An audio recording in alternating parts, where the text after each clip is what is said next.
நேயர்கள் அனைவரையும் ஜெயா ப்ளஸ் தொலைக்காட்சியினுடைய ஏனென்ற கேள்வி நிகழ்ச்சிக்காக நான் உங்களை வரவேற்கிறேன். எங்கள் இனிய தமிழ் இயக்குனரே, முதல் மரியாதைக்கு ஜெயா ப்ளஸினுடைய இறுதி மரியாதை. உண்மையிலேயே தமிழ் திரைப்பட வரலாற்றில் கட்டப்பட்ட கோட்டைகளுக்கு நடுவே நடந்த ஷூட் படப்பிடிப்புகளை கிராமங்களை நோக்கி சென்ற இந்த எளிமையான மனிதன், அவன் தன் வாழ்க்கையில் படைத்த காவியங்கள் அப்பப்பா சொல்லி மாளாது. எனது சிறிய பருவம் 76வது ஆண்டுகளில் அவருடைய படம் 16 வயதினில்லை, இன்றைக்கும் எனது நினைவை விட்டு அகலாத ஒரு திரைப்படம். ஒன்றல்ல ரெண்டல்ல, முதல் மரியாதை, பூவரசம்பு பூத்தாச்சி இன்றும் கூட ஒவ்வொரு முறை 50 ஆண்டுகளை கழித்தாலும் அந்த பாடல்கள் எமது உள்ளத்தில் ரிங்காரம் விட்டு கொண்டே இருக்கும். இப்படிப்பட்ட ஒரு கிராமத்தை தேடி சென்ற இந்த மாபெரும் படைப்பாளன் நகர்ப்புறங்களையும் கூட எனக்கு மாற்றத் தெரியும், டிக் டிக் டிக் டிக் என்று சொன்னான்.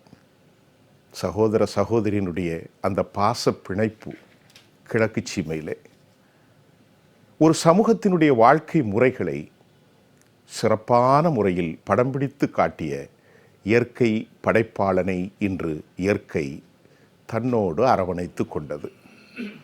எத்தனை உயரம் வாழ்ந்தாலும் இயற்கை தன்னை அரவணைத்து கொள்ளும் அந்த பயணத்திலிருந்து எந்த ஒரு மனிதனும் தப்பித்து விட முடியாது என்கின்ற சொல் உண்மை. இருப்பினும் நானும் இளகிய மனதுள்ள ஒரு இரக்கமான மனிதன் தானே, எனக்கும் இரக்கம் உண்டு. இந்த உலகத்தில் எவ்வளவோ காலம் வாழ வேண்டும் என்கின்ற நப்பாசை எனக்கும் உண்டு. ஆனால் காலன் விதித்த அந்த கட்டுப்பாட்டை, நடைமுறையை மாற்றுவதற்கு சக்தியற்றவன். இந்த நிகழ்ச்சியிலே கனத்த இதயத்தோடு நான் இந்த நிகழ்வை தொடர்கிறேன். எம்மோடு பேசுவதற்கு மூத்த பத்திரிகையாளர் தொடர் பாக்கி அவர்கள் இங்கே வந்திருக்கிறார். அதே போன்று கவிஞர் அருண் பாரதி அவர்களை நான் வரவேற்கிறேன். எம்மோடு திரைப்பட இயக்குனர் நவபாரதி அவர்கள், எமது வெளிப்புற படப்பிடிப்பினூடே பிரவீன்காந்த் திரைப்பட இயக்குனர் மற்றும் நந்தா பெரியசாமி திரைப்பட இயக்குனர்கள் இணைய இருக்கிறார்கள். உங்கள் அனைவரையும் வரவேற்கிறேன். ஐயா வாங்க. கவிஞர், உங்கள்கிட்டேருந்து ஆரம்பிச்சிடும். நான் ஏதோ என்னால் முடிந்த சில விஷயத்தை நீங்கள் சொன்ன நீங்களும் சொல்லுங்கள். இமயம் சரிந்தது. பொதுவாக மனிதர்கள் பிறக்கிறாங்க அப்படின்னா அவங்களுக்கு வந்து தோற்றம் இருக்குது, மறைவு இருக்குது. ஆனால் கலைஞனுக்கு மட்டும்தான் தோற்றம் இருக்குது, மறைவு இல்லை. கவிப்பேரரசு வைரமுத்து அவர்கள் வந்து பாரதி ராஜா சார் பற்றிய ஒரு கவிதையில் எழுதியிருக்காரு. ஆகாயத்திற்கு அடுத்தபடி அதிகமான நட்சத்திரங்களை அறிமுகப்படுத்தியது இயக்குனர் இமயம் பாரதி ராஜா தான் அப்படின்னு சொல்லி. பாரதி ராஜா சார்ட்ட நான் பார்த்து வியக்கிற ஒரு விஷயம் என்னென்னா, ஒரு குழந்தை மாதிரி துள்ளி குதித்து எல்லாரையும் பாராட்டக்கூடிய ஒரு மிகப்பெரிய ஒரு பக்குவத்தை நான் அவர்கிட்ட பார்த்தேன்.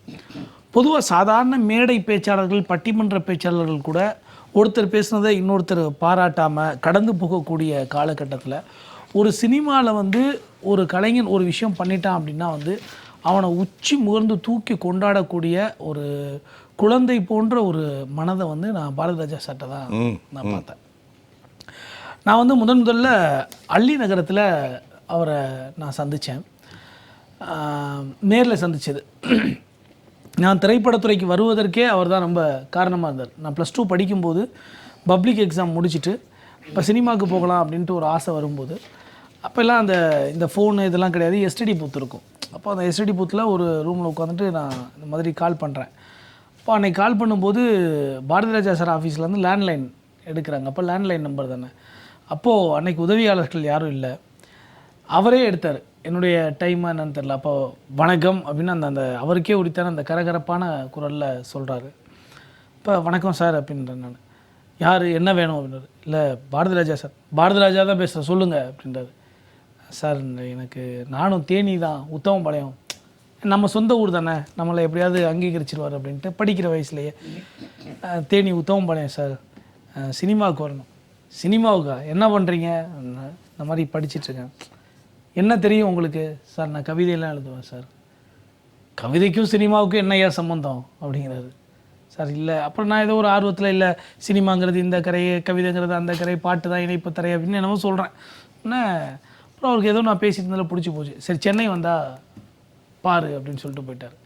அப்புறம் நான் ஊருக்குள்ளே முழுக்க எல்லார்ட்டையும் பாரதிராஜா சாரே என்னை கூப்பிட்டாரு, பாரதிராஜா சாரே என்னை கூப்பிட்டாருன்னு சொல்லிட்டு அம்மாகிட்டலாம் சொல்லி, அப்புறம் ஒரு பானை அண்டா குண்டாலாம் அடகு வச்சு அப்படி சென்னைக்கு வந்து முதல்ல அந்த ஜெமினியில் அவருடைய அலுவலகத்துக்கு தான் போனோம். அப்புறம் அவர் அந்த டைமில் அவர் ஆஸ்திரேலியா போயிட்டார். அப்புறம் பார்க்க முடியல. அப்புறம் பிற்காலங்களில் நான் பார்த்தேன். இப்போ பிற்காலங்களில் நான் வந்து பாக்யராஜ் சார்கிட்ட உதவியாளர் ஆகிட்டு அப்புறம் ஒரு தொடர் எழுதிட்டு அந்த புஸ்தகத்தை கொண்டு போய் அள்ளிநகரத்தில் கொடுக்கும்போது அதை படிச்சுட்டு சொல்கிறாரு, யோ எப்படியா நான் உன்னை தவற விட்டேன், இவ்வளோ மண்ணை மக்களை இவ்வளோ அழகாக எழுதியிருக்கியே அப்படின்னு சொல்லி அவ்வளோ உச்சி முகந்து பாராட்டிட்டார். எனக்கு இதுவரை அப்படி ஒரு இயக்குனர் என்னை பாராட்டி நான் பார்த்ததே இல்லை. இவ்வளோ பாராட்டுறாரே அப்படின்ற மாதிரி எனக்கே கொஞ்சம் மாதிரி கூச்சம் ஆயிடுச்சு. அப்போது நான் சொன்னேன், நான் உங்கள்கிட்ட தான் பேசினேன் அப்படின்னு சொல்லிட்டு அந்த வருடங்களில் நடந்ததை நான் நினைவுபடுத்தினேன். அப்படி அது மட்டும் இல்லாமல் அவரை சுற்றி இருக்க எல்லாருக்கிட்டையும், ஏய் அவன் பாரியா பாட்டை பற்றி ஒரு கவிதை எழுதியிருக்கான், அம்மிக்கல் எழுதியிருக்கான், ஆட்டுக்கள் எழுதியிருக்கான், உலக்கை எழுதியிருக்கான், திருகை எழுதியிருக்கான் அப்படின்னு சொல்லி அந்த உச்சி முகந்து பாராட்டக்கூடிய அந்த பக்குவத்தை வந்து நான் நேரில் பார்க்கக்கூடிய ஒரு வாய்ப்பு எனக்கு கிடைச்சிது. இன்னைக்கு அவர் இல்லை அப்படின்றது வந்து ஒரு மிகுந்த கனத்த இதயம், ஒரு வழியான ஒரு விஷயம். முதற்கட்ட இதை நான் எடுத்துக்கிறேன். நவபாரதி சார், தாங்கள் அவரோடு பணியாற்றி இருக்கிறீர்கள். ஆமாம் சார். அதாவது அவரோட நான் சார் சினிமாவுக்கு வந்து 77களுக்கு பிறகு சினிமாவுக்கு வந்து அத்தனை பேருமே அவருடைய பிள்ளைகள் தான் சார். இதில் என்ன ஒரு அற்புதமான விஷயம்னா, இந்த தருணத்தில் ஜெயா டிவிக்கு நான் மிகப்பெரிய நன்றியை சொல்லணும். ஏன்னா இதை விட என் ஞான தகப்பனுக்கு ஒரு நன்றி செலுத்துவதற்கும் நான் இந்த சினிமாவுக்கு வந்ததுக்கான பிரதிபலனை திரும்ப செலுத்துறதுக்கும் ஒரு அற்புதமான ஒரு சந்தர்ப்பத்தை அமைச்சு கொடுத்த ஒரு அற்புதமான எமோஷனான ஒரு தருணமாக இதை நான் பார்க்குறேன். அவர் வந்து சார் அவருடைய படங்களில் வந்து எவ்வளவு எமோஷனான கேரக்டர்களை வந்து பதிவு பண்ணுறாரோ அந்த ரியாலிட்டியான ஒரு பதிவு வந்து அவருடைய படைப்புகளில் இருக்கும். படைப்புகளில் இருக்கிறது தான் அவருடைய வெளிப்பாடு.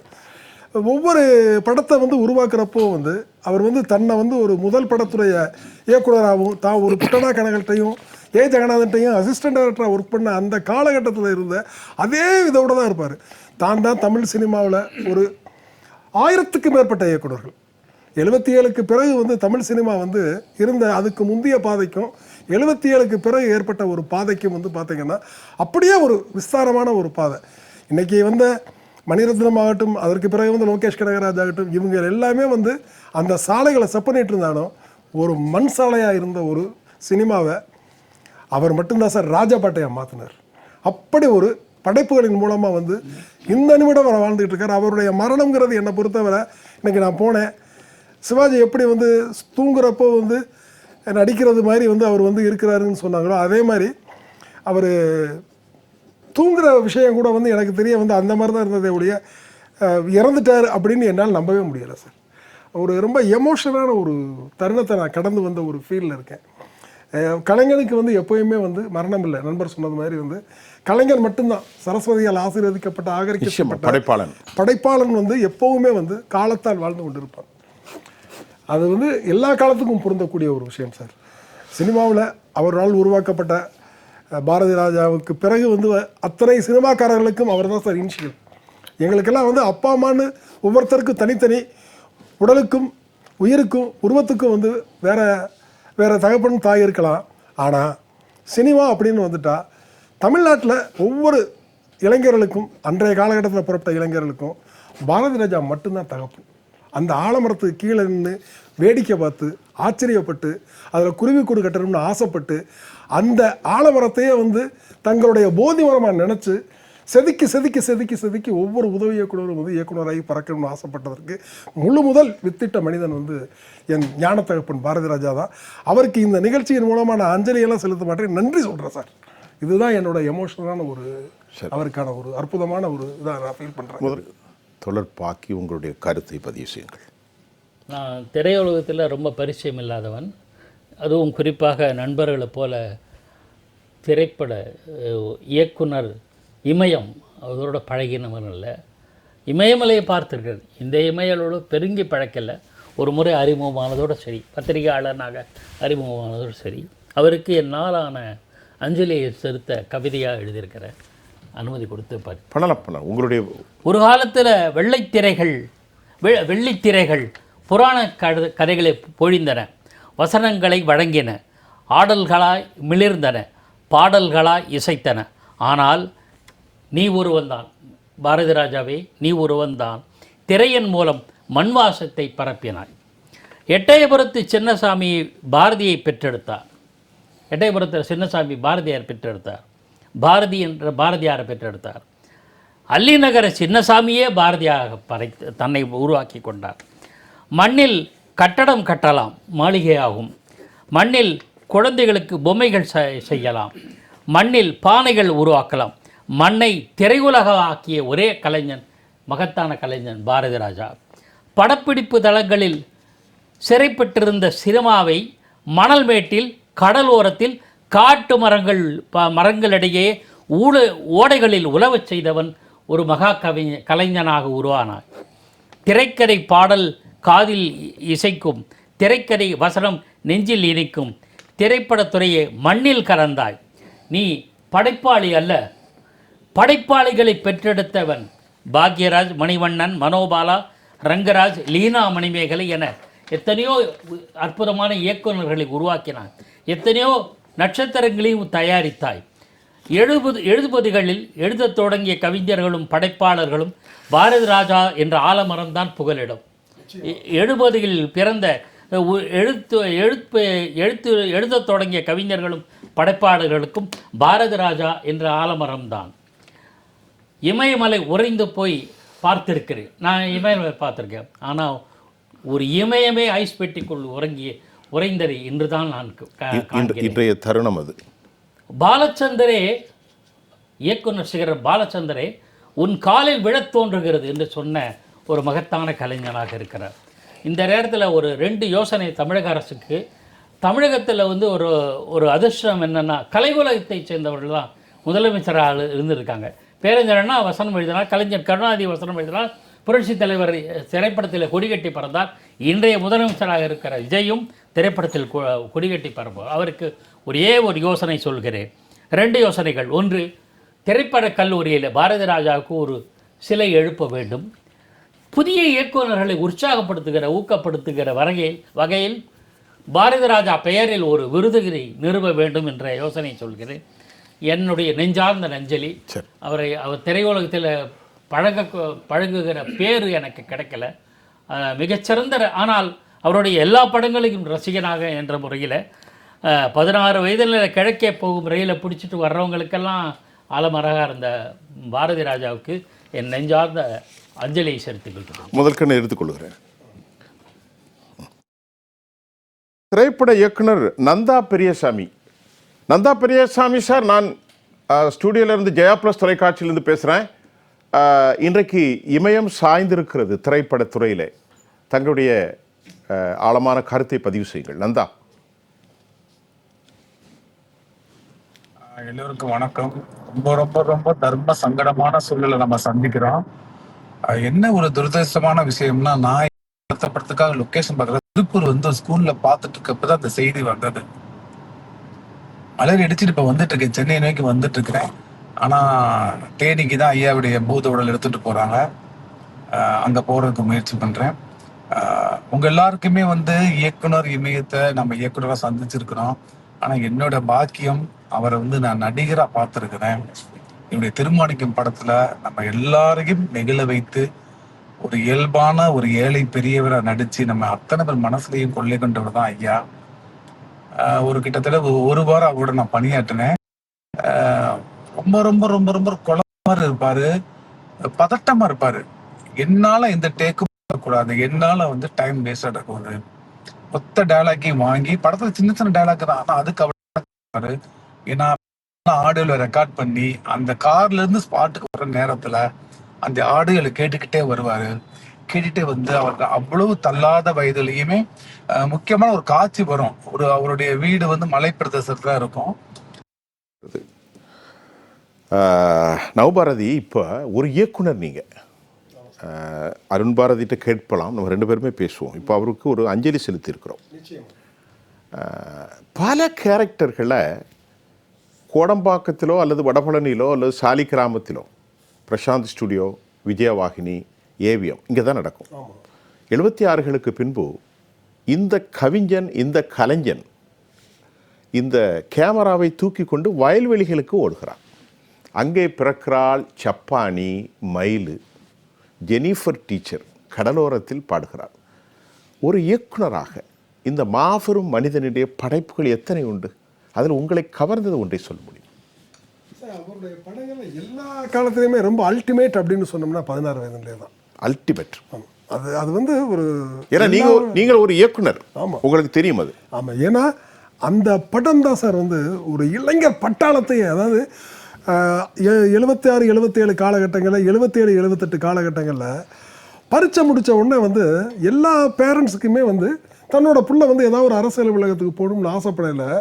அந்த வயதில் இருந்த அந்த எல்லா இளைஞனுக்குமே வந்து ஒரு பெரிய குழப்பம் வந்தது சார். அப்பா அம்மாவோட ஆசையெல்லாம் நிறைவேற்றக்கூடாது, நாம் டைரக்டர் ஆகணும். சார் தமிழ் சினிமாவில் Bhimsingh, Balachander, KS Gopalakrishnan, AC Thirulokchandar, P Madhavan, Mahendran sir, இப்படி எல்லாருமே டைரக்டருங்க சார். ஆனால் அவங்க எல்லாத்தையும் நாங்கள் தான் டைரக்டருங்கிறோம்.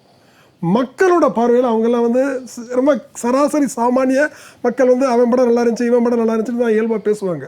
அதுதான் இயல்பு, அதுதான் வந்து ஒரு சினிமாவுக்கு அவங்க தர்ற வந்து ஒரு பிணைப்பான நெருக்கம். ஆனால் பாரதி ராஜாவை மட்டுமே சார் மக்களும் டைரக்டர்னு சொன்னாங்க. டைரக்டர்னு சொன்ன வந்து ஒரே ஒரு தமிழ் சினிமாவில் அசைக்க முடியாத, அழிக்க முடியாத ஒரு எழுத்துனா அது பாரதி ராஜா தான். அப்படி அந்த 76, 77, 78, 79 காலகட்டங்களில் 80 வரை பார்த்தீங்கன்னா ஒரு மாபெரும் வீச்சு. 16 வயதுல வந்து சென்னையில் வந்து தேவிபாலா தேட்டரில் 1 வருஷம் ஓடிக்கிட்டு இருக்கு. அதுக்கு பக்கத்துலேயே வந்து மிட்லண்ட் தேட்டரில் 1 வருஷம் ஓடிக்கிட்டு இருக்குது. பக்கத்துலேயே தேவிபாலா தேட்டரில் வந்து கிழக்க போர்கள் ஓடிக்கிட்டு இருக்கு. அப்படியே வந்து புதிய வார்ப்புகள் தேவிபாலாவில் ஓடுது. தேவிபாரடைஸில் வந்து சிவப்ரோஜாக்கள். இப்படி ஒரு சென்னை நகரம்ங்கிற ஒரு பெரிய நகரத்தில் அவ்வளவு கிராமம் சார்ந்த ஒரு திரைப்படத்தை வந்து மக்கள் கொண்டாடி பார்த்தது அந்த படம் தான். ரியாலிட்டியான சினிமா அப்படிங்கிறத வந்து அன்னைக்கு ஸ்டார்ட் பண்ணி வச்சாலும், குடிசைங்கிற ஒரு படம் ஒரு காலகட்டத்தில் வந்தாலும், கிராமத்து மனுஷங்களை, அதான் வைரமுத்து ஒரு அழகான ஒரு வார்த்தை ஒன்று சொல்லியிருக்கார் சார். எங்கள் ஊருக்கு சினிமா வந்துச்சு, ஆனால் எங்கள் ஊரே சினிமாவில் வந்துச்சு. ஏன் எங்கள் ஊரை வந்து நான் வந்து அப்படி தான் பார்த்தேன். ஏன்னா சினிமாங்கிறது வந்து செட்டுக்குள்ளே பார்க்கல வந்து ஒரு 4 செட்டு, ஒரு mid shot, mid long shot, இப்படி தான் வந்து எடுக்கப்பட்டுக்கிட்டு இருந்தது. ஒரு வைடரான வந்து ஒயிட் ஷாட் வந்து வைக்கணும்னா வந்து அந்த செட்டை வந்து பெருசாக ஃபில்லப் பண்ணணும். அப்படி ஃபில்லப் பண்ண முடியாத அளவுக்கு வந்து பட்ஜெட்டு சுருங்கி இருந்த காலத்தில் யதார்த்தமான ஒரு லொக்கேஷனுக்கு போனால் மட்டும்தான் நிச்சயமாக வந்து ஒரு அந்த யதார்த்தமான லொக்கேஷனை பதிவு பண்ண முடியும். அப்படி தமிழ் சினிமாவில் வந்து முறையாக பதிவு பண்ணப்பட்ட படம்னு பார்த்தோம்னா வந்து 16 வயதுலே அதில் வந்து அந்த கிடைச்ச அந்த எமோஷன் பாண்டிங் இருக்குல்ல, அந்த பாண்டிங் வந்து சார் அவரே சாதாரணமாக பேசலையே வந்து சார் அந்த 24 ஃப்ரேம் ஒரு செகண்டுக்குன்னுவோம், அந்த 24 செகண்டை தாண்டி அவர் ஹை ஸ்பீடில் பேசுவார். அப்படி ஒரு எமோஷனிஸ்ட். அவருடைய படைப்புகள் அந்த ட்ராலி வேகமாக மூவ் பண்ணுவார். அந்த ட்ராலியுடைய மூவ்மெண்ட்ஸில் வந்து கேமரா வந்து அவர் அடிக்கடி சொல்கிற ஒரு வார்த்தை என்னென்னா, கதாபாத்திரங்கள் நின்று பேசுனா கேமரா நகர்ந்துக்கிட்டு இருக்கணும், கதாபாத்திரங்கள் நகர்ந்து பேசினா வந்து கேமரா நின்று பேசணும் அப்படின்ற ஒரு விஷயத்தை வந்து சொல்லலை. அந்த கண்களில் வந்து அவ்வளவு உயிர்ப்பு, அந்த உதடுகள் அவ்வளவு துடிப்பு இருந்ததுக்கு காரணமே வந்து அவருடைய படைப்புகளில் இருந்த அந்த எமோஷன் தான். ஒரு நவபாரதிட்ட ஒரு கேள்வி. ஒரு அழகான கேரக்டர், கன்னியாகுமரி மாவட்டத்தில் முட்டம், அலைகளோவியத்தில் அங்கே தான் ஷூட் பண்ணியிருக்கேன் நினைக்கிறேன். ஆமாம், அலைகளோவியிலே அங்கே தான். அந்த பெண்ணை பாருங்கள், ராதா, ஒரு ஒல்லியான தேகம் கொண்ட பெண்.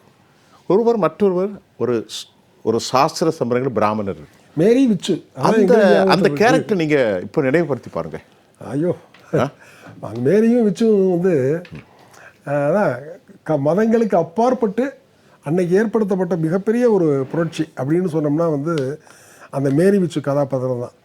டேவிட், உனக்கு என்ன மதமாக பிடிச்சிருக்கு அப்படின்னு வந்து சொல்கிறப்போ வந்து ஆமாம் எனக்கு என் மதம் தான் பிடிச்சிருக்கு அப்படின்னு சொல்லலை. எண்டில் வந்து ஒரு பஞ்சு ஒன்று போடுவார் சார். நமக்காக உருவாக்கப்பட்ட நம்முடைய பாதைகளை அழிப்பதற்கும் அகற்றுவதற்கும் நமக்கு உரிமை உண்டு. அந்த எண்டு கேப்ஷனில் வந்து மதம்ங்கிறது காதலுக்கெல்லாம் அப்பாற்பட்டது. இந்த 2 தான், அதாவது உன் கழுத்தில் இருக்கிற சிலுவையும் பூணூலும் தான் வந்து இதையெல்லாம் இணைக்குதுன்னா இதை வந்து அத்து எரிஞ்சிட்டு நீ வந்து சராசரி மனுஷன். ஏன்னா இந்த பூமிக்கு வர்ற எல்லா மனுஷனுமே வந்து எந்த வித அடையாளமும் இல்லாமல் தான் வர்றான். அவனுக்குன்னு தனிப்பட்ட அடையாளங்கள் இல்லை. அவன் தன்னுடைய குடும்ப அமைப்பில் வந்து எந்த ஒரு குடும்ப அமைப்பில் வந்து பிறக்கிறானோ அந்த அமைப்பில் அவனுக்கு ஒரு பேர் வைக்கப்படுது. அவன் வந்து மதமும் தெரியாது, சாதியும் தெரியாது, ஆமாம், மனுஷனா பிறக்கிறான். அந்த ஆதாமியவாள் உடைய அந்த ஒரு நுணுக்கமான ஒரு விஷயத்தை வந்து நம்ம அதை ரெண்டாவது பேசுவோம். உங்களுக்கு பேசிட்டு நான் வர்றேன், இன்னும் நிறைய பேசுவோம். இப்போ மூர்க்கமான விஷயத்தை அந்த கேரக்டரில் அந்த சர்ச்சினுடைய மணி ஒலிக்கின்றது, மேரியும் விச்சுவும் இருக்கிறார்கள், அண்ணனோ புல்லட்டில் கடும் சினத்தோடு வந்து கொண்டிருக்கிறார். ஞாபகம் இருக்கிறதா? வணக்கம் பிரவீன்காந்த். பிரவீன் வணக்கம் சார். வணக்கம், பேசுங்க. சொல்லுங்க சார். வணக்கம். வணக்கம். அதாவது பாரதி ராஜா தமிழ் சினிமாவில் சிறந்த படைப்பாளி என்று முகவரி எழுத வேண்டும் என்றால் முதல் வரியே பாரதி ராஜா என்ற பெயர்தான் என்றும் இருக்கும், இன்றும் இருக்கிறது, என்றும் இருக்கும். மேற்கு தொடர்ச்சி மலையிலிருந்து வந்த தேனி மாவட்டத்திலிருந்து வந்து தொடர்ச்சியான வெற்றிகளை தந்த முதல் இயக்குனர் தமிழ் சினிமாவில். மேற்கு தொடர்ச்சியில் வந்து தொடர்ச்சியான வெற்றி, அதுவும் விதவிதமான வெற்றி. அப்படியே நீங்க 14 வயதிலேயும் அப்படியே சிங்கப்பூர் பாத்தீங்கன்னா வேற இதை கத்துக்க 100 வருஷம் ஆகும், இதை பதிவு பண்ண 100 வருஷம் ஆகும். ஆனா 2 படைப்புகளிலே ஒரு 2-3 வருஷத்துக்குள்ளே பண்ணாரு. ஒரு மேஜிக் மேன், கிமு கிபி அப்படின்னு எப்படி இந்த உலகம் 2ஆ பிரிச்சு வச்சிருக்கோம். தமிழ் சினிமாவை பொறுத்தவரை பாரதி ராஜாவிற்கு முன், பாரதி ராஜாவிற்கு பின் என்று போற்றி வணங்கக்கூடிய ஒரு அற்புத தலைவன். அதாவது என்ன நமக்கெல்லாம் ரொம்ப வேதனை தெரியுமா சார்? அள்ளி நகரத்தில் இருந்து வந்த அந்த மனிதனுக்கு கொலை வைக்க மகனில்லை. என்ன சார் அவருடைய படைப்புகள்ல பாத்தீங்கன்னா சார், தமிழ் மண்ல, நம்ம கலாச்சார மண்ல அந்த அப்ப புள்ள பாசம், அண்ணன் தங்கச்சி, அந்த உணர்வுகளோட ஒரு புது கட்டமைப்பு கிராமங்கள்ல கொண்டு வந்து நம்ம கண்ணு முன்னாடி இதுதான் கிராமமா. அதாவது காந்தி, மகாத்மா காந்தி இந்தியா கிராமங்களில் வாழ்கிறது என்று சொன்னார். ஆனால் அந்த கிராமங்களில் நம்மை வாழ வைத்தவர் அந்த திரையின் மூலமா பட்டணத்துல இருக்கிற அத்தனை பேர் பதறான். ஆனா இப்படி ஒரு வாழ்க்கை இருக்க கிராமங்கள். அப்படிப்பட்ட ஒரு அருமையான ஒரு கலைஞன். அவருக்கு கொல்லி வைக்க அவருடைய மகன் போன வருஷம் இறந்துட்டாரு. ஆக்சுவலி சார், உளவியல பாத்தீங்கன்னா சார், அந்த மகா கலைஞன் ஒரு 4-5 வருஷத்துக்கு முன்னாடியே இறந்துட்டாரு சார். 4-5 வருஷத்துக்கு முன்னாடி எனக்கு நாங்களாம் அவரோட ரொம்ப க்ளோஸா இருக்கேன். அடுத்தடுத்த அவரோட எனக்கு இந்த பதிவுல சொல்றேன். ஒரு 4-5 வருஷத்துக்கு முன்னாடி அவங்க அப்பா பையனுக்கு ஒரு சண்டை வருது சார். ஏன்னா தொடர்ந்து அவர் வந்து தன் பையனை யாரையோ மண்வாசனை பாண்டியனை கொண்டு வராரு, கார்த்திகை கொண்டு வராரு, தான் மகனை வந்து கொண்டு வர முடியாதுங்கிற படி அவருக்கு ரொம்ப பெருசா இருக்குது. மனோஜுக்கும் அவருக்கும் எப்பவுமே ஒரு சண்டை ஸ்டார்ட் ஆயிடுச்சு. அது வந்து ஒரு அன்பு சண்டை. அவரு அது வரைக்கும் செய்த சாதனைகள் அத்தனையுமே என் மகனை வெள்ளித்திரையில கொண்டு வர முடியலன்னு அந்த அள்ளி நகரத்தில் பிறந்த மனிதன் அழுதுகிட்டே இருந்தாங்க. அந்த வழியை பார்த்துதான் மனோஜ் இறந்தாப்ல. அப்பாவுடைய வலிக்கு நம்ம காரணமாயிட்ட போது கொஞ்சம் வேற வேற ஹேபிட்ஸ் எல்லாம் வந்து அவரு ரொம்ப சின்ன வயசுல போயிட்டாரு. என்னோட மிகப்பெரிய நண்பன். நானும் அவரும் வந்து பல இரவுகள், பல மாதம், வருடம், பல விஷயங்களை நாங்க பேசியிருக்கோம். மிக சிறந்த கலைஞனின் மகன். அவன் கலைஞனை பார்த்ததுல சார் இவர் ரொம்ப டிஸ்டர்ப் ஆயிட்டார். அப்புறம் அவர் இறந்தது உடனே சார், இவர் மரணத்தை எதிர்பார்த்து காத்துக்கிட்டு இருந்தார் சார். ஒரு பாரதிராஜா படத்தை நம்ம எப்படி எதிர்பார்த்து காத்துக்கிட்டு இருந்தோமோ அதை போல் மரணத்தை பாரதிராஜா எதிர்பார்த்து காத்துக்கிட்டு இருந்தார் சார். அதுக்கு இன்னொரு காரணம், இன்னைக்கு கங்கையமரன் சார் ஒரு கோவப்பட்டார் பாருங்க. அந்த கோவத்தை நியாயம் இருக்கு சார். யாருமே போய் பக்கத்துல நிக்கல சார். இன்னைக்கு அந்த அம்மா வராங்க, நம்ம ஒரு தாயை தப்பா சொல்லக்கூடாது. அந்த தாயெல்லாம் இருந்து வளரி கொடுத்திருந்தா, ஏன்னா முதல் மரியாதை எடுத்த மனுஷன் சார். அவரு முதல் மரியாதையில இந்த பாத்தீங்கன்னா சிவாஜி கணேசன் சாவு மாதிரி ஆயிடுச்சு சார். வேலையா இருக்கு சார், பாவமா இருக்கு சார், பாவமா இருக்கு சார். அவ்வளவு பெரிய கலைஞர்கள் அந்த மாதிரியான தண்டனை எல்லாம் வந்துடக்கூடாது சார். என்னுடைய ரட்சகன் அவர் எல்லாருக்கும் நல்லது பண்ணுவார் சார். எனக்கும் ரட்சகன் படத்துக்கு அப்புறம் என் படத்தை பாக்குறாரு. என்ன சொல்றாருன்னா, சங்கருக்கு அப்புறம் மணிரத்னத்தை விட பாரதிராஜா என்னை விட பாலச்சந்தர் சார் அளவுக்கு நீ ஒரு படம் எடுத்திருக்கையா அப்படின்னு சொன்னாரு. அது சொன்னதோட மட்டும் நிக்கல, ஏஆர் ரஹ்மான் எனக்கு ஜோடி படத்துக்கு கொஞ்சம் கமிட்மெண்ட் ஆக லேட் ஆகும். உடனே அவரும் வைரமுத்து சார், இந்த இடத்துல நான் வைரமுத்து சாருக்கு தேங்க் பண்ணோம். 2 பேரும் ஏஆர் ரஹ்மான் போய் அவனுக்கு உடனே பண்ணியா படத்தை சாங்குல நல்லா இருக்கிற கலைஞனாவ அவனுக்கு உடனே பண்ணி அப்படின்னு உரிமையோட பாரதி ராஜா சொன்னதுனாலதான் எனக்கு ஜோடி படத்தை அவர் உடனே கொடுத்தாரு. இல்லைன்னா லேட் ஆகிக்கலாம். அது மாதிரி ஒரு நல்ல கலைஞனை அவர் பார்த்துட்டாருன்னா சார் அப்படி ஆற தருவார் சார். நாங்க 2012 எங்களுக்குள்ள இயக்குனர் சங்கம் வந்து D40 நடத்துறோம் சார். அந்த காலகட்டத்துல நாங்க வந்து ரொம்ப க்ளோஸா அவரோட இருந்தோம் சார். நாங்க கிரீன் பார்க்ல தான், வடபள்ளியில இருக்கிற கிரீன் பார்க்ல தான் கிட்டத்தட்ட 1 மாசம் நாங்க வந்து அந்த ப்ரோக்ராமுக்காக ப்ரிப்பரேஷன் பண்ணோம் சார். அப்ப அவர் ஒரு வார்த்தை சொன்னார் சார். நாங்க டெய்லி எல்லா நேரத்திலும் அந்த பெரிய சின்ன யாரும் கிடையாது, எல்லாம் வந்து கிட்டத்தட்ட 1 மாசம் இருந்தோம். அந்த 1 மாசத்துல நான் கூட 2012 சார். அப்போ அவர் ஒரு வார்த்தை சொல்றாரு சார். டாக்டர் எல்லாரையும் பார்த்து சொல்றாரு, நீங்க அடையிற புகழ், நீங்க வாங்குற விருதுகள் எதுவுமே உங்களுக்கு உங்களுடைய நீங்க கொஞ்சம் லேட்டாக வரும்போது எதுவுமே உங்களுக்கு பெரிய சந்தோஷத்தை தராது. நீங்க எடுத்த படம் சமுதாயத்துக்கு என்ன பாதிப்பை உருவாக்குச்சு. உன்னால படம் பார்த்து ஒரு படத்துக்கு வச்சுக்கோ, அப்படி நீ ஒரு கடமையை செய்யற மாதிரி படம் எடுத்தா மட்டும்தான் நீ சாகும் போது சந்தோஷமா சாவ. இல்லன்னா உன்னுடைய மரணம் கொடுமையா இருக்கு. எங்களுக்கு அட்வைஸ் பண்ணது ஒரு சின்ன இடத்துல போய் மாட்டிக்கிட்டாரு. எங்க மாட்டிக்கிட்டாருன்னா மனோஜ் என்ற தன் மகனை ஒரு கார்த்திக் மாதிரியோ ஒரு பாண்டிய மாதிரியோ உருவாக்க முடியலங்கிற பண குமரல்ல தான் அவர் வந்து நொடிஞ்சிட்டார் சார். அவர் ஒரு நல்ல காரியம் பண்ணாரு. இதை நான் மக்களுக்கு சொல்றேன் சார். நான் ரொம்ப டைம் எடுத்துட்டு வரீங்க. அவரு ஒரு 8-10 வருஷத்துக்கு முன்னாடி ஒரு முடிவு எடுக்கிறார் சார். என்ன முடிவு எடுக்கிறாருன்னா சிட்டி வாழ்க்கை வேண்டாம், கிராமத்துக்கு போலான்னு அவர் ஒரு முடிவு எடுத்து போறாரு சார். இது எனக்கு ரொம்ப சந்தோஷம். ஏன்னா எனக்கு உளவியலா ஒரு உண்மை தெரியும் சார். நீங்க பிறந்து வளர்ந்த உங்களுடைய இளமை கால வாழ்க்கை இருக்கு பாத்தீங்களா, அந்த வாழ்க்கையை நீங்க 60 வருஷத்துக்கு அப்புறம் நீங்க புரிஞ்சுக்கணும். அந்த இடங்களுக்கு நீங்க போகணும். அங்க 8 வயசுல நீங்களும் சின்ன சாமியில ஒருத்தர் கோலி அடிப்பீங்க, தண்ணியில விளையாடிப்பீங்க, கபடி ஆடிப்பீங்க.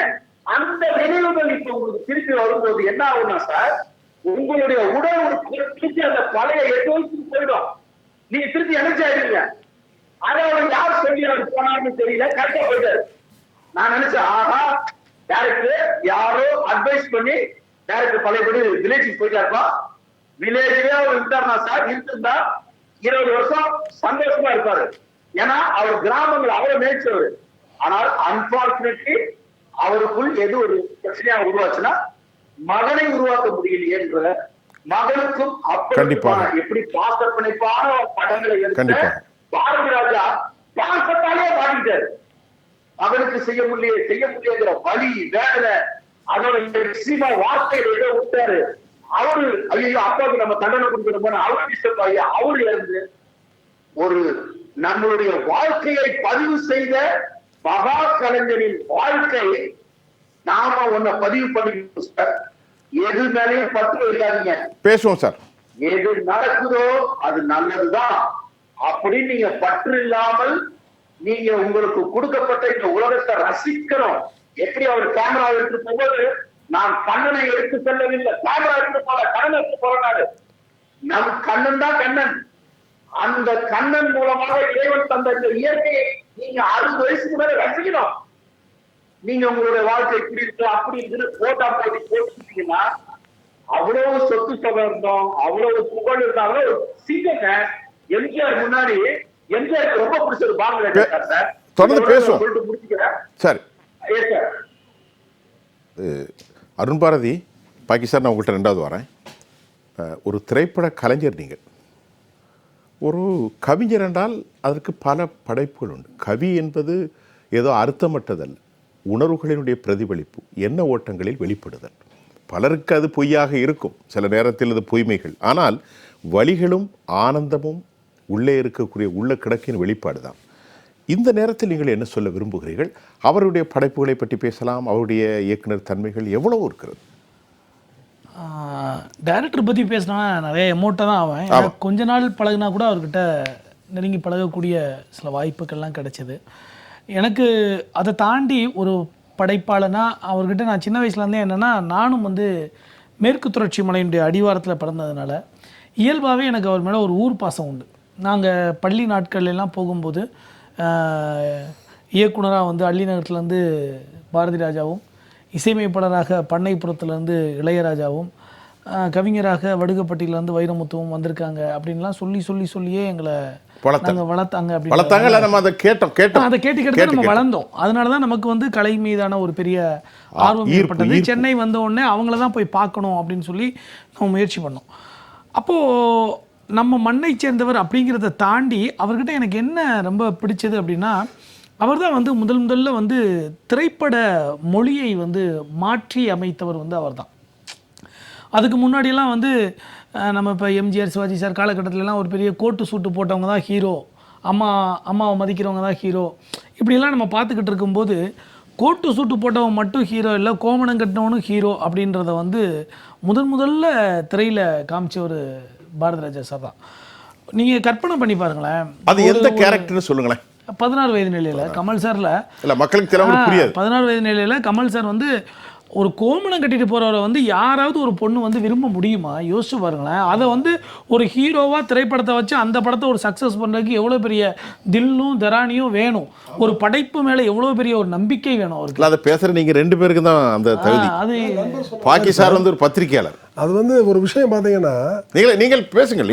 முன்னாடி வந்து பாரதி ராஜா வந்து பார்த்தீங்கன்னா வந்து தன்னுடைய முதல் படத்தில் வந்து சார் அப்படி ஒரு கதையை வந்து அவர் எடுக்கையில் வந்து அவருக்கு வந்து அவர் ஆக்சுவலாக வந்து அந்த படத்தை வந்து உருவாக்கணும்னு நினைக்கல. வந்து அவர் ஆசைப்பட்டது வந்து என்னென்னா, ஒரு பிளாக் அண்ட் ஒயிட்டில் தான் அவர் அந்த படத்தை ட்ரை பண்ணார். பிளாக் அண்ட் ஒயிட்டில் வந்து நாகேஷ் தான் வந்து கமலோட ரோலில் நடிக்கிறதா வந்து அவர் ஆரம்பத்தில் ஸ்கிரிப்டாக வந்து அவர் வந்து உரிமைப்படுத்தி வச்சிருந்தது அதுதான். நாகேஷ் நடிக்கணும், அப்புறம் அந்த ரஜினி கேரக்டரில் வந்து ஸ்ரீகாந்த் நடிக்கணும், ஹீரோயினாக வந்து ஒரு பொண்ணு நடிக்கணும், பிளாக் அண்ட் ஒயிட்டில் தான் எடுக்கணும்னு ஆசைப்பட்டு அந்த படத்தை வந்து டிஸ்கஷனில் வந்து அந்த படம் வந்து வேறு பரிமாணங்களில் மாறையிலாம் டெய்லி வந்து மனதளவில் சங்கடப்பட்டிருக்கார். சரி என்ன மாதிரினா வந்து இது வந்து எனக்கான படைப்பு, இதை வந்து எல்லாரும் சிதைக்கிறாங்களேன்னு சொல்லிட்டு அப்புறம் அவர் வந்து அந்த படத்துக்கு வச்சுருந்த டைட்டிலும் வந்து பார்த்தீங்கன்னா மயிலின்னு தான் வச்சுருந்தார். கவியரசர் கண்ணதாசன் சுச்சுவேஷனை சொல்லி வந்து பாட்டு கேட்கறதுக்காக போகையில் தான் வந்து என்னையா டைட்டில் வச்சுருக்கேன்னு கேட்டார். உடனே மயில்னு வச்சுருக்கேன். என்னையா அழகான ஒரு கதை பண்ணியிருக்கிற ஒரு 16 வயசு பொண்ணோட ஃபீலிங்ஸை சொல்கிற, அதுக்கு போய் மயிலுன்னு பேர் வைக்காமல் 16 வயதுலே அப்படின்னு கண்ணதாசன் தான் அந்த தலைப்பை கொடுத்தாரு.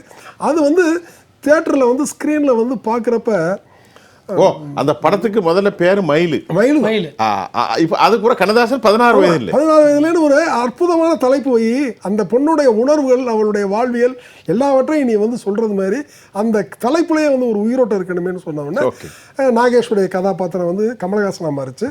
இப்போ கமல் வந்து ரொம்ப சொன்னது மாதிரி கமலுக்கு வந்து கோவணம் கட்டி பார்த்தாரு, கமலை வந்து கெந்தி நடக்க விட்டார் அப்படிங்கிறது வந்து பார்த்தீங்கன்னா அதுக்கு முன்னாடி கமல் வந்து எல்லா படங்கள்லையுமே வந்து ஒரு ரொமான்ஸ் பாயாக தான் நடிச்சுக்கிட்டு இருந்தார். ஆமாம், அவருடைய மன்மதிலே சொல்லத்தான் நினைக்கிறேன், எல்லா படங்களையும் தங்கத்திலே வைரம், மேல்நாட்டு மருமகள், இதுலாம் வந்து பார்த்தீங்கன்னா கமல் வந்து ஒரு ரொமான்ஸ் க்யூட் சாக்லேட் பாயாக இருந்தவரை இதில் ஒரு அந்த சப்பானிக்கு செலக்ட் பண்ணி சப்பானியை வந்து கால் வந்து அந்த இயக்குனரே அந்த நடையை பாருங்க. அதான் அந்த கடவாப்பட்டி இருக்கின்ற கிராமத்தில் நம்முடைய தாய்மார்கள் வைத்து கொண்டு வரக்கூடிய அந்த பெட்டியை தூக்கி கொண்டு படமே சிகப்பு ரோஜாக்கள்னு அப்படியே அடுத்து அவ்வளோ பெரிய கான்ட்ரவர்சியாக எடுத்துட்டு சொல்லுங்க, நீங்க பேசுங்க. சொல்கிறேன் அந்த மாதிரி அப்படி கோட்டு சூட்டு போட்டு நடித்த ஹீரோக்களுக்கு மத்தியில் ஒரு கோமணம் கட்டி ஒரு ஹீரோவை நடிக்க வைக்கிறதுக்கு ஒரு இயக்குனருக்கு அந்த கதை மேலே எவ்வளோ பெரிய நம்பிக்கை வேணும் அப்படின்றது இருக்குல்ல. அந்த முதல் நம்பிக்கையை வந்து தமிழ் சினிமாவுக்குள்ளே விதைச்சது வந்து இயக்குனர் பாரதி ராஜா அவர்கள் தான். இன்றைக்கி நிறைய இயக்குனர்கள், வெற்றிமாறன் சார் வராங்க, அமீர் சார் வராங்க, எவ்வளோ இயக்குனர் வந்து அந்த மண்ணையும் மக்களையும் ரத்தமும் சதையுமாக பதிவு பண்ணுறாங்க. இன்றைக்கி மாரி செல்வராஜ் எல்லாமே பதிவு பண்ணுறாங்கன்னா அதுக்கு வந்து மூல விதையை வந்து விதைச்சது வந்து இயக்குனர் மையம் பாரதி ராஜா அவர்கள் தான். அதே மாதிரி அவர்கிட்ட வந்து ரொம்ப பிடிச்ச ஒரு விஷயம், இன்றைக்கி எல்லா இயக்குநர்களும் கதை, திரைக்கதை, வசனம், இயக்கம்னு எல்லா டைட்டிலையும் ஒரு சேர போடும்போது அவருடைய 99% படங்களில் அவர் கதை எழுதுனதே இல்லை எனக்கு தெரிய. அவர் 99% படங்களில் அவர் ஒன்றே டைரக்ஷன் மட்டும் தான் பண்ணுவார். ஒன்லி டைரக்ஷன் மட்டும் தான். அவர் கதை எழுதி வந்த 3 திரைப்படங்கள் வந்து 16 வயதில் அவருடைய கதை, சிகப்பு ரோஜாக்கள் அவருடைய கதை, அதுக்கு பிறகு வந்து டிக் டிக் டிக் அவருடைய கதை. இப்போ ஒரு சின்ன கேள்வி, அருண் பாரதிட்டையும் இந்த டிக் டிக் டிக் இருக்குல்ல, ஆமாம், ஒரு 5 படங்கள் நம்ம இப்போ ஏற்கனவே 16 வயது நிலை, கைதி. கிழக்கே போகும் ரயில், அப்புறமா நீங்கள் சொல்கிற மாதிரி புதிய வார்ப்புகள், அப்புறமா டிக் டிக் டிக்கு, சிவப்பு ரோஜாக்கள். ஆமாம், இப்போ இந்த 5 படமே வெற்றி படம். Grand success. 76லேருந்து 80க்குள்ள. ஆமாம், அப்படித்தானே? ஆமாம். அதுக்கப்புறம் 84 அலைகள் ஓய்வதில்லை, அதுக்கப்புறம் வந்து முதல் மரியாதை, அதெல்லாம் விட்டுருங்க. அது எப்படி ஒரு இவ்வளோ பெரிய, நான் இது வரைக்கும் அப்படி ஒரு 5 படங்களை கொடுத்து நான் பார்க்கல. நீங்கள் சொல்லுங்கள், 2 பேருமே சொல்லுங்கள். ஆமாம் சார், அது என்னன்னா அது எப்படி தொடர்ந்து 5 படம்? அதான் சார், என்னன்னா அது ஒரு நீண்ட தேடல் உள்ள ஒரு கலைஞனுடைய வெறி சார். அது பேர் அவர் வந்து புட்டனா கதைகள்கிட்ட அசிஸ்டண்டாக ஒர்க் பண்ணார், டாக்டர் ஏ ஜெகநாதன்ட்ட ஒர்க் பண்ணார், அவினாசி மினிட்ட ஒர்க் பண்ணார்.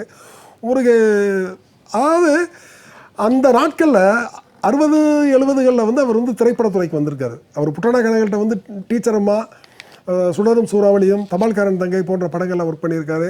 அப்புறம் அதிர்ஷ்டம் அளிக்கிறது ஏக ஜெகநாதன்ட்ட ஒர்க் பண்ணார். இந்த படங்களெல்லாம் ஒர்க் பண்ணுறப்பெல்லாம் சார், ஒருத்தர் வந்து தென் மாவட்டத்தில் இருந்து வந்து சினிமாவுக்குன்னு போகிறான்னா அவனை ஒட்டுமொத்த சமூகமும் சேர்ந்து அடிக்கும். ஏண்டா வாழ்க்கையில் வந்து இங்கே உழுகிறதுக்கு நிலம் இருக்குது, பிழைக்கிறதுக்கு வழி இருக்கு, உருப்படா துறைன்னு சொல்லுவாங்க. இதை விட்டுட்டு வந்து கிராமத்துல கூத்தாடி பயலா போறதுக்கு நீ ட்ரை பண்ற எல்லாத்தையும் வந்து அடிப்பாங்க. அப்படி இருக்கிறவரை வந்து ஒரு ஹெல்த் இன்ஸ்பெக்டர் அவரை இருந்திருக்காரு அவரு. ஆமா, அதெல்லாம் வேலையெல்லாம் தூக்கி போட்டுட்டு ஹெல்த் இன்ஸ்பெக்டர் சென்னைக்கு வந்து சென்னையில் வந்து பெட்ரோல் பங்கில் வேலை பார்த்து போராடி அசிஸ்டன்ட் டைரக்டர் ஆகி கஷ்டப்பட்டு புட்டனா கடைகள்கிட்ட அவர் வேலை பார்க்கல வந்து ஒரு சம்பவம் சார்.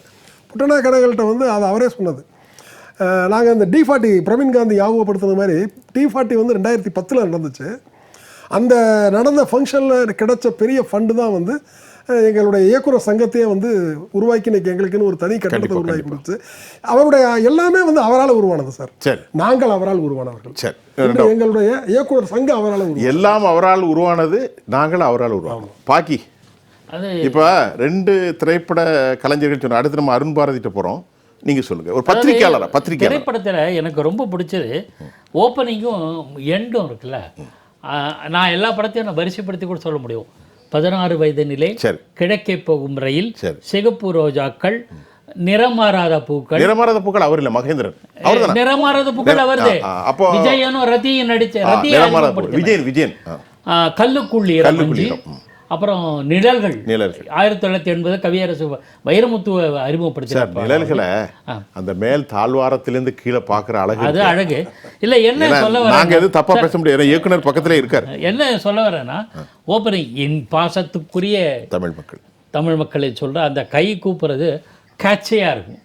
அது கடைசி படங்கள் பெரும்பாலும் எல்லா படங்களையும் உண்டு. அது ஒன்று பஞ்சா முடிப்பார். உதாரணத்துக்கு நிழல்கள் படத்தில் இவைகள் உங்கள் பார்வைக்கு மட்டுமல்ல, பார்வைகளுக்கு மட்டுமல்ல, தீர்வுக்கும் அப்படின்னு முடிப்பார். பார்வைக்கு மட்டுமல்ல, தீர்வுக்கும். அன்எம்ப்ளாய்மெண்ட் இஷ்யூ அது நிழல்கள் படத்தில் கடைசியாக முடியும். அதை முடித்து உன் தீர்வுக்கு அப்படின்னு சமுதாயமே உன்னை பார்த்துக்கோ அப்படிம்பாரு. முதல் மாதிரி அது வேதம் புதிய படம், அற்புதமான படம். அதில் இதை நான் சொல்லலாமான்னு தயக்கத்தோடு சார் எல்லாமே பேசுங்க சார். தான் சார்ந்திருந்த ஒரு சமுதாயத்தையே விமர்சனம் பண்ணுவார் அவர் மறைமுகமாக. சொல்லிவிட்டு சத்யராஜ் வந்து கடலில் அந்த அந்த பிராமண பையனை தோல் மேலே தூக்கிட்டு வந்து இறக்கி விட்டுருவார். அவர் தண்ணியில் இருப்பார் அந்த ஏரியில். சில கேள்விகள் கேட்பார். பாலுங்கிறது உங்கள் பேர், தேவருங்கிறது நீங்கள் வாங்கின பட்டமா அப்படின்னு கேட்பார். படாரம் நடிக்கிற மாதிரி அந்த டைரக்ஷன் வந்து 1000 மெசேஜ் சொல்லும். இந்த ஜாதிகளால் நெத்தியில் ஒட்டி இருக்கிற அந்த இதை வந்து கேள்விகள் எழுப்போம். அப்போ அதுக்கு அடுத்த வரி இருக்குது. இந்த டைரக்ஷன், இந்த வரிகள் வந்து வேதம்புதி கண்ணன் எழுதின வரி. கண்ணனோட வசனம் நினைக்கிறேன். இருந்தாலும் டைரக்டரை பாராட்டணும். ஏன்னா நான் கரையேறிட்டேன், நீங்கள் என்ன மெசேஜ் இது சமுதாயத்துக்கு, சமுதாயத்தை உலுக்கி எழுப்பி பலார்னு ஒரு அரைகிற மாதிரியான ஒரு வரிகள். இந்த மாதிரி சமுதாயத்துக்கு சொல்கிற கருத்தம்மா, சைல்டு இன்ஃபேன்டைல், அது ஒரு பெரிய புரட்சி. என்ன ஒரு இது, என் உயிர் தோழன் சார். இந்த கருத்தம்மாக்கு அப்புறம் பாக்கி சார் சொன்ன மாதிரி உண்மையிலேயே இந்த குழந்தை கொலைகள் எல்லாம் குறைஞ்சிருக்கிறது தானே? நிறைய சார், பெரிய அளவில் குறைஞ்சி. ஜெயலலிதாவுக்கு பிடிச்ச கிராமப்புறங்களில் வந்து சார் அந்த விஷயங்கள் நிறைய குறைஞ்சி படத்தில் வந்து ஒரு இல்ல குறைஞ்சிருக்குன்னு சொல்றது இல்லை என்று சொல்லலாம். விழிப்புணர்வு வந்திருக்கு. இல்ல சார், ஒரு திரைப்பட பணியா தானே அந்த படத்துல வந்து இடம்பெற்று அந்த படத்துல எழுதப்பட்டு இடம்பெறாத ஒரு வசனம் ஒன்று இருந்தது சார். அதில் ஆர் சுந்தரராஜன் நடிச்சிருப்பாரு. கிராமத்துக்கு வந்து வர்ற ஒரு கதாபாத்திரமாக வந்து அவர் தான் வந்து அந்த கொலை செய்யப்படுற குழந்தைய வந்து வாங்கிட்டு போய் வளர்த்து அந்த குழந்தை தான் வந்து அந்த பெரியார்தாசன் கேரக்டரை வந்து காப்பாற்றுற மாதிரியான ஒரு குழந்தை வரும். பெரியார்தாசன் அதில் வந்து ஒரு வசனம் ஒன்று எழுதப்பட்டிருக்கும். அந்த எழுதப்பட்ட வசனம் என்னென்னா, காந்தி 3 ஆம்பளை பிள்ளை பெற்றாரு, ஒரு பிள்ளை கூட பேர் சொல்லிக்கிற மாதிரி இல்லை. ஆனா நேரு வந்து ஒரே ஒரு பொம்பளை பிள்ளைய பெற்றாரு. கண்டிப்பா அந்த ஒரு பொம்பளை பிள்ளை தான் இந்தியாவே ஆண்டுச்சு. பொம்பளை பிள்ளைங்கிறது வந்து அவ்வளவு உன்னதமானது. அற்புதம் அற்புதம். அருண் நீங்க சொல்லுங்க, நிறைய கருத்தை எடுத்துக்கிறேன். பொதுவாக கவிஞர்கள்லாம் வந்து பாட்டோ இல்லை கவிதையோ எழுதும்போது கவிஞர்களை பார்த்து இன்ஸ்பயர் ஆகி எழுதுவாங்க. ஆனால் வந்து எனக்கு வந்து ஆரம்பத்தில் வந்து கவிதை எழுதுறதுக்கு வந்து பாரதி ராஜா சாரோட கருத்தம்மா படம் வந்து ரொம்ப காரணமாக இருந்தது. நீங்கள் இந்த பாரதின்னு என்ன பேர் உங்கள் பேரா வீட்டில் வச்சு பேர்? அருண் பாரதி இயல்பா வச்சு நீங்கள் வீட்டு பேர் தான். சரி. எனக்கு அவரோட அந்த கருத்தம்மா படம் பார்த்துட்டு வந்துட்டு நான் ஒரு கவிதையை ஒன்று எழுதினேன் படிக்கிற வயசுல. அது அப்படி சொல்லுங்களேன். இல்லை அது எனக்கு ரொம்ப நாள் ஆயிடுச்சு, ஞாபகம் இல்லை. அது எழுதிட்டு வந்து அதில் ஒரு வரி மட்டும் ஞாபகம் இருக்கும். இது வந்து கருத்தம்மா படக்கதை அல்ல, இது பாரதி ராஜாவின் கருத்தம்மா படக்கதை அல்ல, அருண் பாரதி வருத்தமா சொல்லும் நிஜக்கதை அப்படின்னு சொல்லி அந்த கவிதையை எண்டு பண்ணியிருப்பேன். அப்போ அதெல்லாம் ரொம்ப ஆர்வக்குளராக இருந்தால் கூட அன்னைக்கு வந்து அவருடைய சினிமாக்கள், அவருடைய படங்கள், அவருடைய கதைகள் வந்து எண்ணற்ற படைப்பாளிகளை உருவாக்குச்சு. பொதுவாக வந்து சொல்லுவாங்க, கவிக்கோ தான் சொல்லுவார், ஒரு விளக்கினுடைய பெருமை என்ன தெரியுமா, அந்த ஒரு விளக்கு வந்து ஒரு 1000 விளக்குகளை ஏற்றுறதுல தான் இருக்குது அப்படின்னு சொல்லுவாங்க. அது மாதிரி நான் பாரதி ராஜா சாருக்கான பெருமையாக நான் எதை பார்க்குறேன் அப்படின்னா, அவர் வந்து ஒரு விளக்காக மட்டும் இல்லை 1000 விளக்குகளை தமிழ் சினிமாவிற்கு ஏற்றி கொடுத்துருக்கிறார். அதுதான் அவருடைய மிகப்பெரிய பலமாக நான் பார்க்குறேன். பாவேந்தர் பாரதிதாசனுக்கு என்ன தெரியுமா சிறப்பு? பாரதிதாசன் பாரம்பரியம்னு உருவாக்கியிருக்கார்.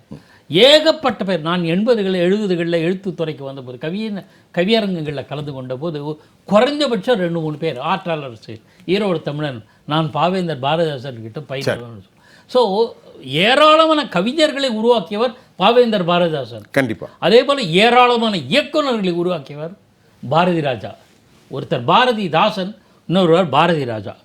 இந்த சிறப்பு வேற யாருக்கும் வராது. அருண் பாரதிட்ட நீங்கள் கேட்டது வந்து இதான் உங்களுடைய நிஜ பேரான்னு கேட்டீங்கல்ல, அந்த மாதிரி நீங்கள் என்கிட்ட கேட்டீங்கன்னா என்னுடைய நிஜ பேர் நவபாரதி கிடையாது. எனக்கான நிஜ பேர் என்னுடைய பெற்றோர்கள் வச்ச பேர் நவரத்தினம். நவரத்தினம். ஆனா திரைப்படத்துறைக்கு நான் வரையில அதான் பாரதின்னு இருக்கு, நவபாரதி, அருண் பாரதி. பாரதி ராஜா என்கிற ஒரு மனிதனுடைய, அதான் சார் நான் அடிக்கடி சொல்லுவேன், எங்களுக்கெல்லாம் ஞான தகப்பன் சார். அதனாலதான் பாரதி ராஜாவுடைய பேர்ல இருந்து எடுத்தது நவபாரதி. சரி. தகப்பன் அப்படின்னு சொல்ற இந்த வார்த்தை இருக்குல்ல சார், அது தமிழ் சினிமால இன்னைக்கு இருக்கக்கூடிய எல்லா இயக்குனர்களும் ஞான தகப்பன்னு சொன்னா இவரை மட்டும் தான் சொல்லுவாங்க, வேற யாரையுமே சொல்லவே மாட்டாங்க சார். இன்னைக்கு இருக்கிற வெற்றிமாறன், அமீர், இன்னைக்கு இருக்கிற வந்து எல்லாருமே இந்த இயக்குனர்கள்ட்ட இருந்து 10 அசிஸ்டன்ட் டைரக்டர் வந்தாலும். ஒரு விஷயம், நானும் கூட ஒரு பத்திரிகையாளர், ஆனாலும் அவருடைய அந்த ஜெனிஃபர் டீச்சருடைய கேரக்டர் என் மனதில் நிழலாடுகின்றது. மேரி விச்சு என் மனதில் நிழலாடுகிறது. வேதம் புதிதும் பூவரசம்பு பூச்சாச்சி மயிலு உன் பேரை சொன்னால் சப்பு நடி சப்பானி வாயிலே வெற்றிலை போட்டுக்கொண்டு காரி உமிழ்ந்தான். அதை சிலைத்து பாருங்கள், அந்த இளைஞன் வாயில் முழுவதுமாக வெற்றிலையை காரி உமிழ்ந்தான். ஒரே ஒரு தகவல் சொல்றேன், பெருசா நான் ஒன்று சொல்ல, நடிகர்கள் சிவாஜி கணேசன் எவ்வளோ ஒரு பெருசு சிம்மம் நடிப்புலகத்தோட சிங்கம், அற்புதம். அப்பேற்பட்ட மாபெரும் நடிகரை இயக்குனராக இருந்து கேட்டுக்கிட்டார். அந்த காதல பாக்கி அந்த இளம் வயது பெண்ணும் நடிகர் திலகம் சிவாஜி. நீங்கள் நடிப்பை பற்றி சொல்றீங்க, பாரதி ராஜா இன்டர்வியூவில் சொல்லியிருக்கோம், ஒரு தொலைக்காட்சி இன்டர்வியூவில் சொல்லியிருக்காரு, அவர் மகத்தான நடிகர். அவர்கிட்ட போய் நான் பயமாக தான் போனேன், இந்த மாதிரி இந்த ஹேர் கட் ஸ்டைலை மாற்று, இந்த இதை மாற்றி சொன்னார். அதை கேட்டுக்கிட்டாரு. பாரதி நீ என்ன சொல்றியோ அதை செய்கிறேன்னு கேட்டுக்கிட்டு அடடா இப்படி வந்தது தான் நான் நீ விரும்புகிற மாதிரி ஹேர் ஸ்டைலே மாற்றிருப்பேனே, டோப்பா இல்லாமல் பண்ணி பார்த்திருப்பேன்னு சொன்னார். அதுதானே ஒரு கலைஞனுக்கு உண்மை, கலைஞனுக்கு உண்மை அதுதானே. இன்னொரு விஷயம், மற்ற நடிகர்கள் மற்ற இயக்குநர்கள்லாம் நான் எதை செஞ்சாலும் ஓஹோ ஆகாம்பாங்க, நீ தான் என்கிட்ட இருந்து திறமையை வாங்குற அப்படின்னு சர்டிஃபிகேட் கொடுத்தாங்க. பிரவீன் காந்தி, நாங்கள் பேசினது எல்லாம் கேட்டிருப்பீங்க, நம்ம நிறையவே பேசியிருக்கோம். சுருக்கமாக உங்களுடைய அந்த இறுதி கருத்தை வைங்க பிரவீன். ஒரு சினிமா கலைஞன், இயக்குனர், அவரின் மரணத்தை ஒட்டுமொத்த தமிழகமும் வருத்தமாக பார்க்கிறது. கருத்தமா இயக்குனருக்காக அந்த படைப்பு அந்த பெண்ணிற்கு அந்த படம் பாத்தீங்கன்னா சார் கருத்தமால போற்றப்பட வேண்டிய ஒரு படம். கண்டிப்பா ஒரு ஒரு பெண்களுக்கான ஒரு மரியாதையை தந்த படம். இப்போ கமலஹாசன் சார பாத்தீங்கன்னா கமலஹாசனுடைய ஆவணங்கள் எதுன்னு பாத்தீங்கன்னா முதலில் கமலஹாசன் ஒரு நல்ல நடிகர்ப்பா, இதெல்லாம் அவர் பண்ணிருக்காருப்பா என்று ஆவணத்தில் முதல் கோவணத்துல நடிக்க வச்சுதான் முதல் ஆவணம் ஆக சிறந்த கலைஞரான கமலஹாசனுக்கே தந்தவர் திரு பாரதி ராஜா சார் அவர்கள். அப்படிப்பட்ட ஒரு பாரதி ராஜா சார் இன்று நம்மிடத்தில் இல்லை. அவர் இருந்தவரை, எனக்கு இதை சொல்ல கொஞ்சம் வெக்கமா இருக்கு, அவர் இருந்தவரை தமிழ் சினிமாவில் காதலுக்கு மரியாதை இருந்தது சார், முதல் மரியாதை இருந்தது சார், ஜாதிக்கு மரியாதை இருந்தது சார், ஒரு வேல்யூ இருக்கும். எப்பவுமே ஒரு வில்ல ஒரு கெட்டவன் அவ்வளவுதான் இருக்கும், நல்லவன் கெட்டவன் இருக்கும். ஆனா இன்றைய இயக்குநர்கள் இதை ஒரு சாக்கா வச்சுக்கிட்டு ஜாதியை கொண்டு வந்து சொல்றதுன்னா பாரதி ராஜா என்னைக்காவது பண்ணிருக்கலாம், பண்ணவே இல்லை. தன்னுடைய ஜாதியை தாழ்த்தி சொன்ன ஒரு மகா கலைஞன். அப்படிப்பட்ட ஒரு கலைஞன் சிவாஜி கண்டிப்பாக வாழ்க்கையிலேயே முதல் மரியாதை என்று ஒரு பெரிய மரியாதையை தந்துவிட்டு பொக்கிஷத்தை தந்துவிட்டு போனார் சிவாஜி கணேசனுக்கு. அப்படிப்பட்ட ஒரு மாபெரும் கலைஞனை இந்த தமிழகம் இன்று மட்டுமல்ல என்றும் நினைவில் வைத்து முதல் மரியாதை செலுத்தும், அஞ்சலியை ஆசையோடு செலுத்தும் நானும் நீங்களும் உட்பட. நன்றி நேர்களே, ரொம்ப சிறப்பாக பேசணும். 50 ஆண்டுகள் கழிந்த பிறகும் காரங்களை நினைத்து பார்க்கிறோம் நம்ம எல்லோரும். என்னுடைய அன்பு தோழர் பேசுவதற்கு நிறைய இருக்கு. நவபாரதி அந்த டூரிங் டாக்ஸில் அந்த டாக்கிஸில் நாம பட்ட அனுபவங்கள் உங்களுக்கு தெரியும். நிச்சயம். எனக்கு மூத்த தோழர், மரியாதைக்குரிய மூத்த பத்திரிகையாளர் ஐயா பாக்கி அவர்கள் இளைஞராக இருந்தாலும் ஒரு அற்புதமான சிந்தனைவாதி கவிஞர் அருண் பாரதி தேனி மண்ணிலிருந்து வருகின்ற போது எண்ணூறுக்காரன், எத்தனை செய்திகள் இன்றும் கூட பார்த்து கொண்டே இருக்கலாம். அலைகள் ஒருபோதும் ஓய்வதே இல்லை. ஓய்ந்து விடுமா? அலைகள் ஒருபோதும் ஓய்வதே இல்லை. கவிஞனுக்கு ஒருபோதும் முடிவும் இல்லை. படைப்பாளர் கவிஞர், அது சிந்தனைகள் ஒருபோதும் அழிந்து போகாது. அந்த உடல்கள் அழிகலாம், அவர்களின் படைப்புகளும் அவர்களின் திறனும் காற்றுள்ள போதும் நீருள்ள போதும் காடும் மலையும் இந்த உலகம் உள்ள போதும் மறக்காது. ஜெயா பிளஸ் தொலைக்காட்சி இன்றைக்கு ஒரு மாபெரும் கலைஞனுக்கு அவன் படைப்புகளின் மூலம் அவனால் உருவாக்கப்பட்ட தமிழ் சினிமா அல்ல, இது ஒட்டுமொத்த சமூகத்தின் விடுதலைக்கான வேள்வி. நாங்கள் இறுக்கமான ஒரு நினைவோடு இந்த நிகழ்ச்சியில் விடைபெறுறோம். ஆனால் அதே சமயம் இயற்கை ஒவ்வொருவரையும் கெட்டி அணைத்துக் கொள்கிற சில முடிவுகளை மீறுவதற்கு எங்களுக்கு சக்தி இல்லை. எங்களோடு கலந்து கொண்ட பத்திரிகையாளர் பாக்கி, பிரவீன், நந்தா பெரியசாமி, கவிஞர் அருண் பாரதி மற்றும் திரைப்பட இயக்குனர் நவபாரதி, உங்கள் அனைவருக்கும் நன்றி. நேர்களே, மீண்டும் மற்றொரு நிகழ்ச்சியில் நான் உங்களை சந்திக்கும் வரை ஜெயா பிளஸ் தொலைக்காட்சிக்காக நான் உங்கள் சுஃபியான். நன்றி. மீண்டும் சந்திப்போம்.